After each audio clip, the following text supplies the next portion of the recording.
গ্রুপের এক ভাই জিজ্ঞাসা করছেন যে কিভাবে আমরা যে গ্লাসডোর সাইটটাকে স্ক্র্যাপ করতে পারি। তো গত লাইভে আমরা দেখাইছি যে আমরা যখন এই গ্লাসডোর সাইটটার এই প্রতিটা এলিমেন্টসের এই কোম্পানির যে বক্সটা আছে, হোভার করলে যে বক্সগুলা দেখা যেতেছে, প্রতিটা বক্সের এক একটা ইউআরএল থাকার কথা এক একটা কোম্পানির প্রোফাইলের জন্য। কিন্তু আমরা যখন হোভার করি এখানে কিন্তু কোনো ইউআরএল শো করে না। ঠিক আছে, এই লেফটের কর্নারে কিন্তু কোনো ইউআরএল শো করতেছে না, কিন্তু আমরা যখন এইগুলার এই লিঙ্কের ভিতরে এখানে যদি হোভার করি তখন লিঙ্কগুলো শো করতেছে। কিন্তু এখানে যখন ক্লিক করি ও কিন্তু আমাদের রিডাইরেক্ট করে নিয়ে যেতেছে। ঠিক আছে, তার মানে বোঝা গেল যে এখানে এইটা একটা কোম্পানি আছে, এটা বোঝা গেল যে এই কোম্পানিটার একটা লিঙ্ক আছে, প্রত্যেকটা একটা প্রোফাইল আছে। তো আমাদের প্রোফাইলগুলো স্ক্র্যাপ করতে হবে। তো তার জন্য আমাদের প্রথমে কি লাগবে, কোম্পানির নামটা লাগবে আর ইউআরএলটা। মানে আমরা যদি এখান থেকে টোটাল কয়টা নির্দিষ্ট কিছু ফিল্টার করা আছে, এই ফিল্টার অনুসারে এখানে দেখাইতেছে 57,000 ডাটা আছে। তো 57,000 ডাটা আমাদের স্ক্র্যাপ করতে হবে। তো 57,000 ডাটা কতগুলো পেজে আছে এখানে দেখাইতেছে যে প্রতিটা পেজে 10টা করে কোম্পানির নাম দেখাইতেছে। তার মানে 57,000 ডাটা এখানে 5,775টা পেজে, কিংবা বলতে পারি 57,776টা পেজের সকল ডাটা এখানে আছে। আমার প্রতিটা পেজ স্ক্র্যাপ করতে হবে, প্রতি পেজে 10টা করে আমি এন্ট্রি পাবো কিংবা কোম্পানির নাম পাবো। এখন স্ক্র্যাপ যদি করি আমি তো এখান থেকে শুধু নামটা পাইতেছি আর হয়তো টুকটাক কিছু ইনফরমেশন পাইতেছি। আমি এই ডাটাগুলো কিভাবে পাবো, যেহেতু আমাকে এখানে লিঙ্ক দিতেছে না। তো আমরা জানি যে ওয়েব স্ক্র্যাপার সাইট দিয়ে যারা আমরা স্ক্র্যাপ করতে পারি, যদি আমরা ম্যাক্সিমাম সাইট স্ক্র্যাপ করতে পারবো। যারা ভালো অ্যাডভান্স জানি তারা আমরা চাইলে এই ওয়েব স্ক্র্যাপার দিয়ে সবগুলো সাইট স্ক্র্যাপ করতে পারি। কিন্তু কিছু কিছু সাইট আছে যারা খুবই বুদ্ধি করে সাইটটা তৈরি করে যাতে এটাতে স্ক্র্যাপ করা সম্ভব না হয়। যেমন এই একটা সাইট, এটার ভিতরে যেহেতু আমি প্রতিটা কোম্পানিতে যাতে ক্লিক থেকে যাতে লিঙ্ক না পাই, লিঙ্ক করার পর যাতে ক্লিক করার পর কিংবা স্ক্র্যাপারের মাধ্যমে যাতে আমি এটার কোম্পানি পেজে ঢুকতে না পারি, সেজন্য তারা কিন্তু লিঙ্কটা দেয় নাই। তো এটা কীভাবে বাইপাস করতে পারি সেটা আমি আমাদের গত লাইভে দেখাইছি। নেক্সট লাইভে আবার যখন আসবো তখন দেখাই দিব। তো প্রথমে আমরা এই পেজগুলো, এই পেজ থেকে কী কী স্ক্র্যাপ করতে পারি যাতে আমরা সামনে কোম্পানির এই পেজটা স্ক্র্যাপ করতে পারি, তার জন্য আমরা কী কী স্টেপ নিতে পারি। তো ফার্স্ট অফ অল আমাকে যে স্টেপটা নিতে হবে, আমি প্রথমে স্ক্র্যাপার টুলটা ওপেন করি। ঠিক আছে, এখানে একটা সাইট ম্যাপ ক্রিয়েট করি। সাইট ম্যাপটা এখানে রাখলাম। আমি যেহেতু এখানে 57,000 পেজ আছে, তো সেই ক্ষেত্রে আমি কি করতে পারি, মানে 57,000 এন্ট্রি আছে, আমি 5,776টা পেজ স্ক্র্যাপ করতে হবে। তো প্রথমে আমি ধরে নিই এখানে আমি স্ক্র্যাপ করব প্রথমে 200 পেজ ধরে নিলাম। ঠিক আছে, তো 200 পেজের জন্য এখানে দেখেন আমরা জানি যখন ইউআরএল এর ভিতরে আমাদের পেজ নাম্বারটা দিয়ে দেয় তখন সেটার পেজিনেশন কাজটা করা খুবই ইজি হয়ে যায়, স্ক্র্যাপ করা খুবই ইজি হয়, কারণ আমাদের পেজিনেশন নিয়ে তখন কোনো আলাদাভাবে এলিমেন্ট তৈরি করা প্রয়োজন পড়ে না। স্ক্র্যাপিংটা আমাদের আরও ইজি হয়ে যায়, কারণ আমি পেজিনেশন যে প্রতিটা পেজে নেক্সট পেজ দিয়ে যাইতে হবে এই সিস্টেমটা আমি ইউআরএল এর ভিতরেই কাজটা সাইরা ফেলতে পারি। সেটা কিভাবে করতে পারি, পেজের যে নাম্বারটা আছে সেটাকে মার্ক করব। এখানে আমরা থার্ড ব্র্যাকেট অ্যাড করব। তো এখানে আমি যদি 200 পেজ স্ক্র্যাপ করতে চাই 1 to 200, ঠিক আছে। তারপর এখানে যেই ফিল্টারিং অপশনগুলো আছে সেগুলো থাকবে, লিঙ্ক যেমন আছে তেমন আছে, জাস্ট আমার এই পেজের এখান থেকে এতটুকু চেঞ্জ হবে। ওকে, এখন আমি এটা ক্রিয়েট, আচ্ছা এখন নামটা দিয়ে নিই। গ্লাসডোর সাইট যেহেতু স্ক্র্যাপ করব, তো সাথে এটার ক্রাইটেরিয়া কি দেওয়া আছে, United states management and consulting company. ঠিক আছে, তো আমি এটাই চাইলে ইচ্ছা করলে দিয়ে দিতে পারি এভাবে বোঝার জন্য। এই যে দিয়ে দিলাম, ক্রিয়েট করলাম। তো এখন আমি কি করব, এখন আমি এলিমেন্ট নেব, এই প্রতিটা এলিমেন্ট থেকে যাতে আমি ডাটা নিতে পারি। এই আমি এলিমেন্ট নিলাম, এটাকে কোম্পানি এলিমেন্টস নাম দিলাম আর কি। তো এলিমেন্টস এখানে কতগুলো আছে, 10টা করে আছে, তো আমার 10টাই নিতে হবে। 10টা সিলেক্ট হয়ে গেছে, এখন আমি এটা ওকে দিলাম। আমি এখানে মাল্টিপল সিলেক্ট করব। যদি আমি মাল্টি সিলেক্ট না করি তাহলে কি হবে যে আমার প্রতিটাতে ডাটাটা নিবে না, এটা যদি আমি মাল্টি সিলেক্ট না করি, এক্সাম্পল হিসেবে আমি একটা দেখাই, এটা করলাম, এলিমেন্টের ভিতরে গেলাম, ঠিক আছে, এখানেই গেলাম, যাওয়ার পর এখানে ধরুন আমি কোম্পানির নাম, কোম্পানি নেম না দিই, শুধু নেম দিই, টেক্সটটা দিই, এই যে এইটা নিলাম, নামটা দিলাম। এখন খেয়াল করুন, আমি যদি এখানে যাই, এখানে যদি এটা দিই, একটা নামই আসতেছে, কারণ আমি এলিমেন্টের এটা মাল্টি সিলেক্ট করি নাই, এলিমেন্টস কোম্পানি যে এলিমেন্টসগুলো ছিল, তো আমি এটা যদি মাল্টি সিলেক্ট করি, আর এখন যদি আমি ডাটা প্রিভিউ দিই, সবগুলো কোম্পানি নিয়ে নিছে। তো এলিমেন্টসের ভিতরে আমার নেমস নিছি, তো আমি আর এখান থেকে কী ডাটা নিয়ে রাখতে পারি, যদি আমি এখান থেকে সব ডাটা পাই, ঠিক আছে, তো আমি এখান থেকে আর বেশি কিছু নেব না, আমি এখান থেকে জাস্ট এবার আমার একটা লিঙ্ক লাগবে, এই লিঙ্ক বাই লিঙ্ক একটা লিঙ্ক লাগবে আমার স্ক্রিপ্ট করার জন্য, যাতে এই পেজটার আমি পরে তৈরি করে নিতে পারি। তো কি করবো এখন, এখানে আমরা একটা লিঙ্ক নিব, লিঙ্কটা নিতেছি রিভিউ বা স্যালারিসের একটা লিঙ্ক নিলেই চলে, তো আমি দুইটারই নিই, রিভিউস নিয়ে লিঙ্ক নিলাম, এই রিভিউসের লিঙ্কটা, ওকে, দেখুন এখানে কিন্তু যে লিঙ্কগুলো নিয়ে নিচ্ছে, এটা সেভ করলাম, আর স্যালারিটা নিয়ে নিই, যদি একটা নিলে হয়ে যায়, তো আমি দুইটা নিতেছি,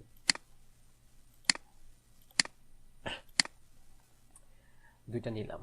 এখন আমি যেহেতু 200 পেজ দিছি, তো আমি 200 পেজ আরও কম স্ক্র্যাপ করি, যেহেতু আমার দরকার পড়তেছে না, আমি জিনিসটা স্যাম্পল হিসাবে টিউটোরিয়ালটা তৈরি করতেছি, তো আমি এখানে 200 পেজ দেবো না, আমি এখানে 5 পেজ দিলাম, ঠিক আছে, 50টা যাতে করে, তো সেভ দিলাম। আর এখন স্ক্র্যাপিংটা আমি চালাবো, তো আমি চাই 5 সেকেন্ড পর পর ও প্রতিটা পেজে যাক আর স্ক্র্যাপটা করুক, স্টার্ট দিলাম, দেখেন ও কিন্তু 5 নাম্বার পেজে আসছে, যে 5 নাম্বার পেজে আসছে, ওই এই পেজটি স্ক্র্যাপ করা শেষ হবে, তো 4 নাম্বার পেজে যাবে 5 সেকেন্ড পর।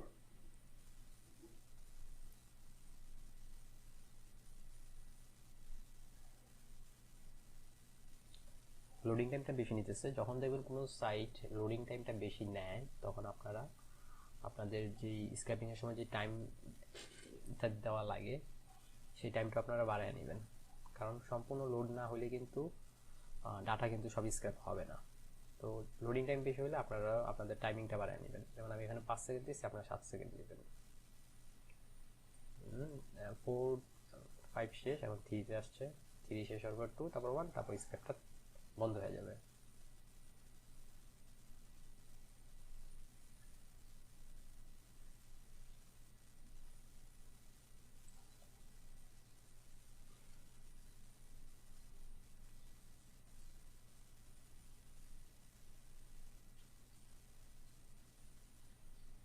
এখন 2 নাম্বার পেজে আসছে, একটু পরেই 1 নাম্বার পেজে যাবে, 1 নাম্বার পেজ স্ক্র্যাপ করা শেষ হলেই সে অটোমেটিক অফ হয়ে যাবে।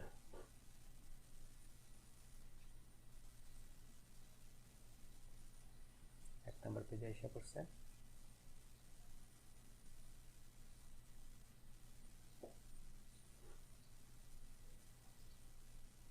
যেহেতু আমি 5 সেকেন্ড দিছি, ও 5 সেকেন্ড পর পর মাঝে মাঝে বেশি লাগবে, কারণ যখন পেজের লোডিং টাইমটা শেষ না হয়, তখন এটার ইনসাইড যেই প্রোগ্রামটা আছে, প্রোগ্রামটা ধরে নেয় যে যেহেতু লোডিং ফিনিশ হয় নাই, সো আমার 5 সেকেন্ড অপেক্ষা করা শুরু করা যাবে না, লোডিংটা ফিনিশ হলে ও 5 সেকেন্ড কাউন্ট করা শুরু করে। এখানে রিফ্রেশ দিলাম, দেখেন আমার কিন্তু 50টা ডাটা স্ক্র্যাপ হয়ে গেছে। এখন আমি কি করব, ধরেন আমি তো 50টা এক্সাম্পল হিসেবে নিলাম, আপনার তো আর 50টা হবে না, আপনি তো প্রতিবার 200 পেজ করে করলে তো কত করে হয়, 100 পেজে আপনি পাইতেছেন 10টা করে এন্ট্রি হলে 100 পেজে, হ্যাঁ 100 পেজে 1000, তো 200 পেজে 2000 পাবেন, ঠিক না? তা আপনি এইভাবে কপি করতে পারেন, এইভাবে কপি করে নিতে পারেন, কিংবা আপনি চাইলে এখানে এক্সপোর্ট ডাটার পরে CSV বা এক্সএলএস ফাইলে ডাটাগুলো ডাউনলোড করতে পারেন এইভাবে, ঠিক আছে, এভাবে আপনি ডাউনলোড করে নিতে পারেন, কোনো প্রবলেম নেই। যেহেতু আমি গুগল শিট নিয়ে কাজ করতে ভালোবাসি, তো আমি গুগল শিটে গেলাম, ধরেন শিট নিলাম, এখানে পেস্ট করে দিলাম আমার ডাটাগুলো, এই যে।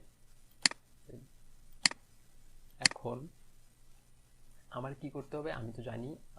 ধরেন এখন তো আমি এগুলা নর্মালি এগুলো স্ক্র্যাপ করছি, ধরেন আমার এখানে 57,000 স্ক্র্যাপ করা হয়ে গেছে।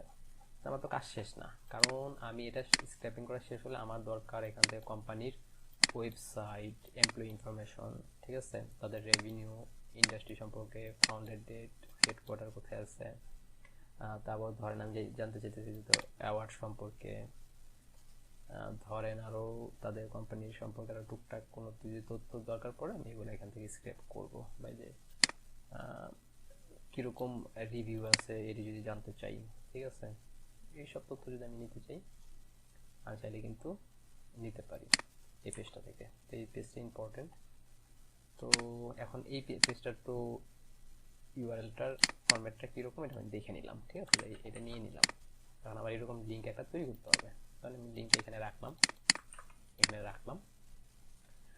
আর আমাকে এখন ওই লিঙ্ক জেনারেট করতে হবে। কিভাবে করব? নর্মালি আমি ধরেন এখানে তো লিঙ্ক দেওয়া আছে, এখানে তৈরি করি। ধরুন আপনার এখন আমি রেজেক্স ব্যবহার করব, তো এখানে রেজ এক্সট্রাকশন আরইজি এক্সট্রাক্ট কোন টেস্ট করবো? এই টেস্ট করতে পারি, এই টেস্ট করতে একসাথে করতে হলে আমি এটাতেই করি। একটা থেকে করলেই হয়েছে, কারণ আমার লাস্টের এই নাম্বারটা দরকার। কোম্পানি যে নাম্বারটা দেওয়া আছে ধরেন এখানে যে এটা E11 হ্যাঁ 5506.stm, আমার এইটুকু দরকার আছে, কারণ প্রত্যেকটা কোম্পানির এইরকম একটা নাম্বার আছে ইউনিক। তো এটা দেখলাম, এটা দেওয়ার পর এবার আমি রেজেক্সের জন্য একটা ফিল্ড সিলেক্ট করি, কাজ শেষ। এখন আমি চাইতেছি এখানে থেকে যদি আমি নাম্বারটা নিতে চাই তাহলে আমার কি করতে হইতেছে, আমার এই লাস্টের অংশটা দরকার আছে। তো লাস্টের অংশটা আমি কীভাবে নিব? খুবই ইজি। আমি লাস্টের অংশটা এখানে তো আমি রেজেক্স দিয়ে আসছিলাম, এখানে লিখবো। আমি জানি লাস্ট এটা প্রথম এই কোডটার প্রথম একটা ক্যাপিটাল লেটারে একটা লেটার থাকবে, ঠিক আছে, লেটার থাকবে একটা ক্যাপিটাল আকারে। সো এখন আমি ক্যাপিটালের জন্য রেজেক্স নিচ্ছি, এইটা একটা থাকবে যেহেতু এটা নিচ্ছি, তার মানে এখানে এটাকে আমি বন্ধ করে দেবো। তারপর আছে কি নাম্বার শুরু হবে, ওকে, তাহলে যেহেতু নাম্বার শুরু হয় তাহলে আমি নাম্বারের রেজেক্সটা দিব।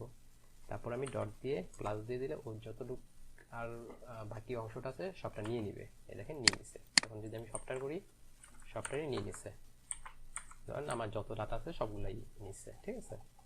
আপনার 56,000 ডাটা হইলে বা 57,000 ডাটা হইলে সবগুলো নিয়ে নিবে এভাবে তৈরি করার পর। এখন আমি লিঙ্ক ক্রিয়েট করার জন্য এই যে লিঙ্কটা ওভারভিউর যে লিঙ্কটা, এই লিঙ্কটা ক্রিয়েট করার আমি এইটুক অংশ পাইয়া গেছি, ঠিক আছে। এতটুকু আমার কোনো অংশটুকু এক্সট্রা আছে, এই অংশটুকু এক্সট্রা, EI_I, তো এইটুকু আমি নিয়ে নিলাম, ঠিক আছে। ওকে, এইটুকু যদি আমি নিয়ে নিতে চাই তো ধরেন আমি লিঙ্কটা তৈরি করার জন্য আমার কি লাগতেছে, ওভারভিউ আর আমি যে অংশটা দিচ্ছি এটা, তো আমি এখানে তৈরি করি। ধরেন এখানে ওভারভিউ লিঙ্কটা থাকবে, অ্যান্ড আগে আমি এখান থেকে নিয়ে আসি, সমস্যা নেই, প্যারার দরকার নেই, এখান থেকে এইটুকু নিয়ে নিই, এইটুকু নিয়ে নিই, সরি এইটুকু নিয়ে নিই, এইটুকু সব কোম্পানিরই সেম থাকবে। কীরকম দেখাইতেছি, এই দেখেন ওয়ার্কিং অ্যাট, তারপরে এইটুকু সব কোম্পানির জন্য সেম। কীভাবে? চলেন আর একটা কোম্পানিতে ভিজিট করি। এই যে এটাতে গেলাম, খেয়াল করেন এইটুকু সেম, যেহেতু এইটুকু সেম আমি এইটুকু নিয়ে নিব, যেটুকু সেম সেইটুকু নিয়ে নেবো লিঙ্কটা তৈরি করার জন্য। তাহলে এইটুকু দিলাম, এইটুকু দেওয়ার পর আমি দেখতেছি সবগুলোর ভিতরেই কোম্পানি নাম দেওয়া থাকে। যেমন এখানে দেখেন KPMG, আর এখানে দেখেন মানে এই কোম্পানির জন্য এই নামটা, কিন্তু একটু পূর্বের। তো এখন আমার কোম্পানির নামটা দরকার আছে, তাই না? তো কোম্পানির নামটা খুব ইজিলি নিতে পারতেছি এখানে, আমি চাইলে এখান থেকে নিতে পারি, ওকে, আর নয়তো আমি চাইলে ইউআরএল তে নিতে পারি। সো আমার যেহেতু এখানে আসেই আমি ইউআরএল এখানে যাবো, সো আমি এখান থেকে নিই। এখান থেকে নেওয়ার পর আমি অ্যান্ড দিলাম, কোম্পানির নামটা আমি নিব, এইটা কোম্পানির নামটা নেওয়ার পর আমার কি করতে হবে, অ্যাড্রেস দিয়ে তারপরে একটা আবার কোটেশনে আমার কিছু টেক্সট নিতে হবে, কারণ তারপরে আবার একটা হাইফেন আছে, তারপরে আচ্ছা এটা কপি করে নিই, আসলে এটা কি আই না এল আমি তো জানি না, তাই না? তো আমি এটা কপি করে নিলেই ভালো। এইটুক কপি করে নিছি, এইটুক পেস্ট করে দিলাম। দেওয়ার পর এখন আমার এখানে কোন জিনিসটা আসবে, অ্যান্ড আমার এই জিনিসটা আসবে। দেখেন আমার লিঙ্ক তৈরি করা হয়ে গেছে। এখন আমি যদি টান দিই, যেটুকুই রাখতে চাই হয়ে গেছে। নাকি এটা কি আসলেই হয়েছে সেটা কিভাবে চেক করব? এখন একটা জিনিস দেখেন, এগুলা লিঙ্ক হয়েছে কিন্তু এটা লিঙ্ক হয়নি।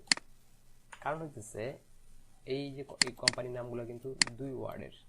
আসলে যা দেখি তো এই কোম্পানির ক্ষেত্রে কি প্রবলেমটা হইতে পারে, বা আমি দেখতেছি যে এই কোম্পানিগুলোর মাঝখানে হাইফেনই দেওয়া থাকে।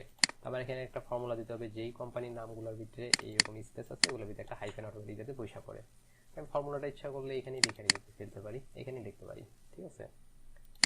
এখানে একটা যদি ফর্মুলা তৈরি করি, ধরেন এটাকে একটু ছোট করি,